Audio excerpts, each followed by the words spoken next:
It's like, what do you mean he's driving himself? This is a U.S. Senator, Megyn, who might be the next vice president of the United States or the selection for VP, who literally got in a car early on a Sunday morning, drove 3.5 hours to Detroit by himself, staffed himself, was so warm to all of our staff, probably on almost no sleep, took every picture, signed every book that was asked of him, gave an amazing speech, got back in the car so he could be back at dinner. Since the media has been ramping up its attacks against JD Vance, I feel like it's time to retake the narrative, because we even have now people who are Republican or Republican adjacent falling for the smear campaign. And let's not forget, folks, before you panic over, the media is saying bad things about JD Vance. Guys, first of all, they were going to say bad things about whoever the VP pick was. It doesn't matter how benign or moderate or whatever they were. The media was going to say the very things they're saying about Vance right now. That's number one. And number two, let's not forget back to 2016, the things they said about Mike Pence, the whole thing, he wants to electrocute all the gay people or something. So let's not fall for this. And that's certainly a message, not just for Dave Portnoy, but for a lot of different people. But that said, today I want to react to this clip of Charlie Kirk sharing a personal story with Megyn Kelly about JD Vance and the type of man he is, and why in many ways, although he was not my first choice for VP, I firmly believe he was a good choice, and I'm not going to fall for the panic at the current moment. Oh my gosh, they're saying bad things about him. This means Trump has to switch out the VP. No, can we not panic for once, please? All right, take a listen here. We will react to the JD Vance part of this interview. So be sure to leave a like on the video, subscribe if you enjoy the content, and without further ado, let's check it out. That he's the pick. How about you? Yeah. I couldn't be happier. And thanks, Megyn, for having me. I was pushing for this for quite some time. I was a early endorser of JD's Senate primary when he was at 1 or 2% in the polls in Ohio, and nobody thought he had a chance. And he was up against the establishment and tens of millions of dollars. And that's a story worth telling as well. I was getting very emotional watching that video because JD's a dear friend, and I hope your audience understands, the more you get to know JD Vance, the more you're going to like him. His family is extraordinary. He is a good, smart man, and I put it in that order. He is a decent person of high integrity, wonderful family. He's in it for the right reasons.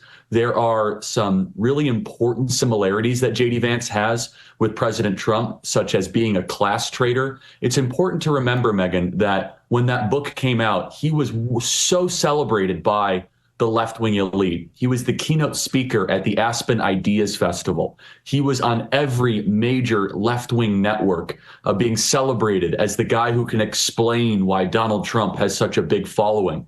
And JD Vance, over a series of years, made a decision to forsake that type of popularity and to go in not just a career in politics, but to get into a pattern of advocacy that led him into politics. And it is an extraordinary rise. And so firstly, that sounds very familiar, obviously. But secondly, I don't want to gloss over one of the opening points that Charlie made there, which is he followed and was very close to JD's 2022 Ohio Senate primary. So was I. I watched that whole thing from start to finish. I was very plugged into it. And I will tell you, yes, at times it was not perfect. It was messy. I think JD got a rocky start, much like he is now. But in the end, what happened, right? He prevailed over the other candidates. He won ultimately. And so again, I would say he's been the VP nominee, guys, for what, a week?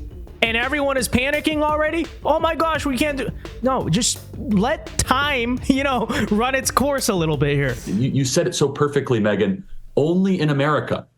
And only in America is it possible where a young man, and he's older than me, but he's relatively young in the modern political dynamic, can come from absolute poverty, be abused, raised by his grandmother, had all the odds stacked against him to become the nominee for vice president of the United States, for the front runner and former president. How did we get here? Well, I mean, we got here first and foremost through divine providence, and I'm sure we're going to talk about that over the last week. Just the fact that this convention is still going on in its current form or fashion. But secondly, it's a testament to JD. JD did not want this, Megyn. I hope everyone understands in the audience. Almost everyone who was going for vice president had war rooms, and they had, lobbying campaigns, and they were going after this to try to buddy up to Trump for the last 9 months or 10 months. When his name was first floated to become Trump's vice president potentially in February and March, he's like, me? Like, what? He's like, yeah, I love Trump, but like, what? And this is a guy who didn't ask for it. He didn't plan for it. He's not full of that kind of naked political ambition that I find to be so disgusting and repulsive.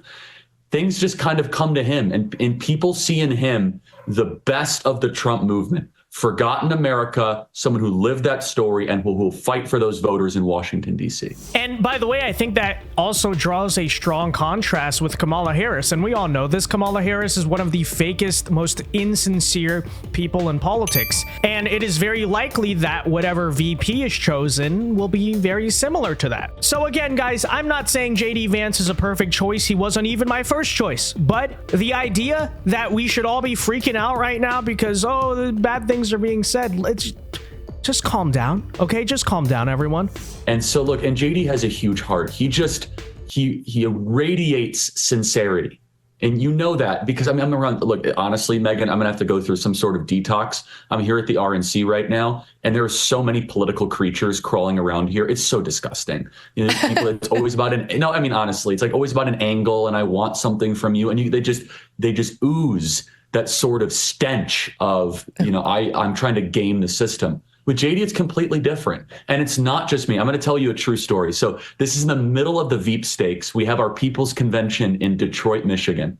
And we have nearly 10,000 people there. And I was like, hey, JD, we're doing a straw poll for the vice presidency. If you want to try to make it, I think you'll do very well because the audience likes you. He's like, yeah, it's my 10-year wedding anniversary. He's like, that's a top priority for me. He said, but let me see what I can do. So he prioritizes the wedding anniversary and he texts like the day before. He's like, okay, I think I can make it on Sunday. I said, great. So my team calls me and they said, hey, JD's coming, but he's driving himself from Columbus.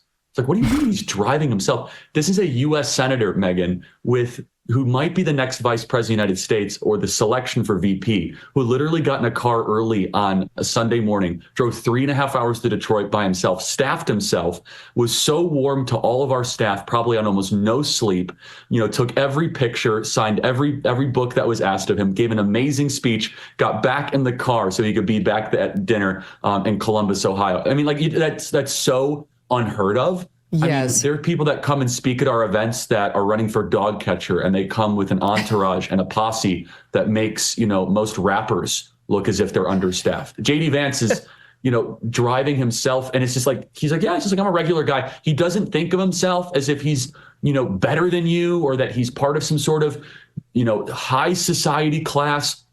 And I think that he adds a dynamic and an element to the Trump ticket that will grow as time goes on. People are going to deepen their understanding of what the MAGA agenda really is. And also there is a youthful dynamic, which I am so pleased that the data is screaming at us right now.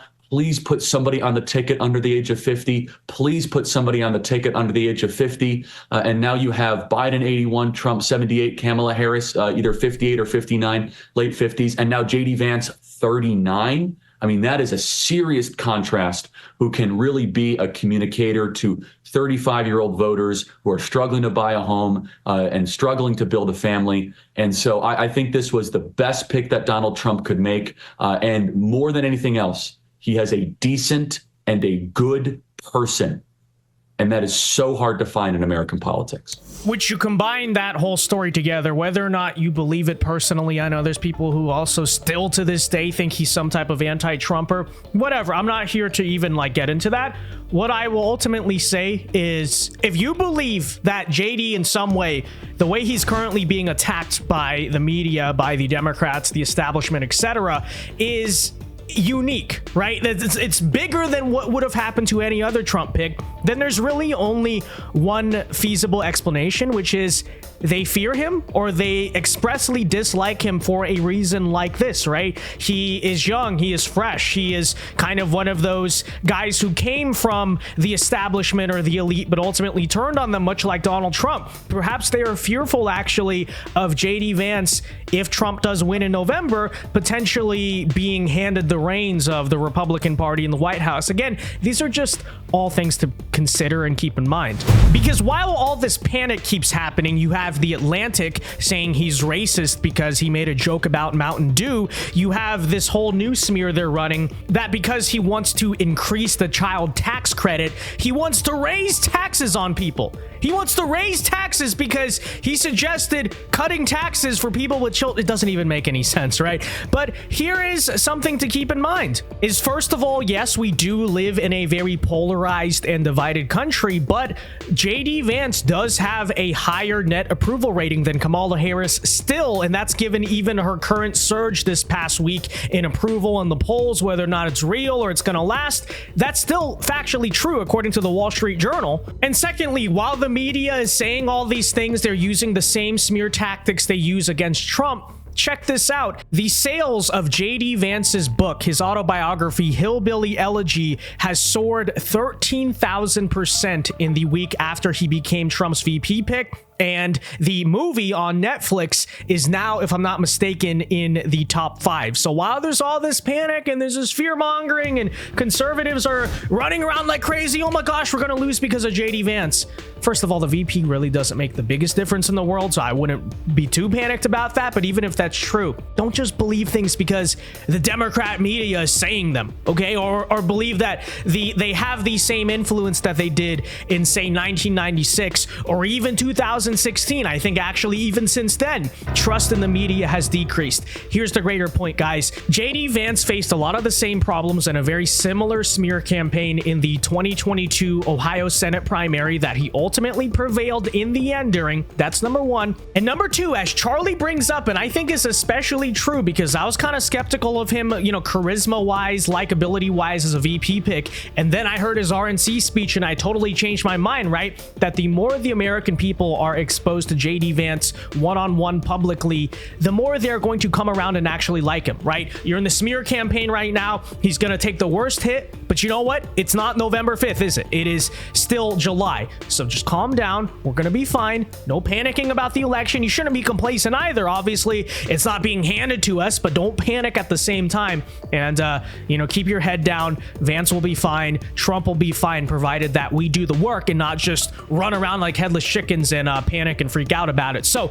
that's it, folks. Let me know your thoughts on all of this in the comment section down below. Be sure to leave a like on the video, subscribe if you are new, and until next time, God bless and peace.